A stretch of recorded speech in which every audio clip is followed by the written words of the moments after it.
Ассалаумағалейкум, қазақ елі. Бүгін біз Қайрат аға Зарымхан ұлымен танысып отырмыз. Осы ағамыз тарихшы, шежіреші, бізге артынан келе жатқан ұрпақтарға тарихты бәрін айтып, жеткізіп, ертең күні біз айтады ғой ұрпақтан ұрпаққа деп. Соған үлес қосып жүрген ағамыздың бірі. Бүгін бізді осындай бір қасиетті жерге әкеп отыр. Қаланың жанында тұрып, мынандайды біз білмегенбіз. Енді қазір білуіміз керек деп, елге жариялау керек, бәрімізге көрнікті болсын деп кеп отырмыз. Қайрат аға, өзіңізге сөз енді.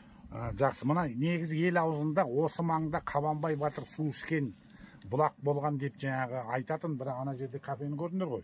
Сол жердегін жай айта салған ғой. Бұл қай жер аға, өскемен тұрғындар білсін деп? Таудың етегі. Мына жақта Сартымбет деген көл бар. Оны орыстар Монастырский озеро дейді. Монастыр осы болған. Міне қарас, тастады, міне. Құлаған ғой, міне бәрі қолдан жасау, міне кескен, міне тасты қарас. Қандай нәрсемен анау остров Пасхида әлі күнге дейін білмейді ғой, немен кескен тасты. Міне көрдің, міне құлаған. Мына бір қабырға, бұл алыптардың заманы болған. Мына міне сол бұлақ Қабанбай батырдың ішкен.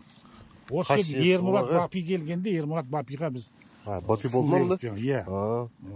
Дән татып жаңағы өзімен бірге алып кеткен. Барлық қазақтың мықты ғалымдары, шежірешілері, нағыз ұлтшыл қазақтың бәрі келген. Жаз бойы мен осында бірге келем, жігіттер биыл да көп келді. Маған да бізге де. Қабанбай атамыз рухы кіріп атқан сияқты. Иә. Не, қарандар, искусственно вырезанные, сразу видно, смотри. Ямнан қиған, көрдің бе? Мен де түсіресіз. Осы былай слайд тұрмыз. Осындай, уже үшінші рет келіп тұрмын, Құдайдың қалауымен.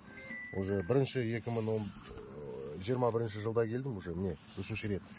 Енді солай болайын деп тұр, жақсы осы жер тартады, энергетика қуат күш береді. Сол Қасиеті бар. Қасиетті жер ғой. Ой, тамаша су деген. Енді қазір тағы басқа көрсетеміз. Осы бірінші бөлім. Жақсы.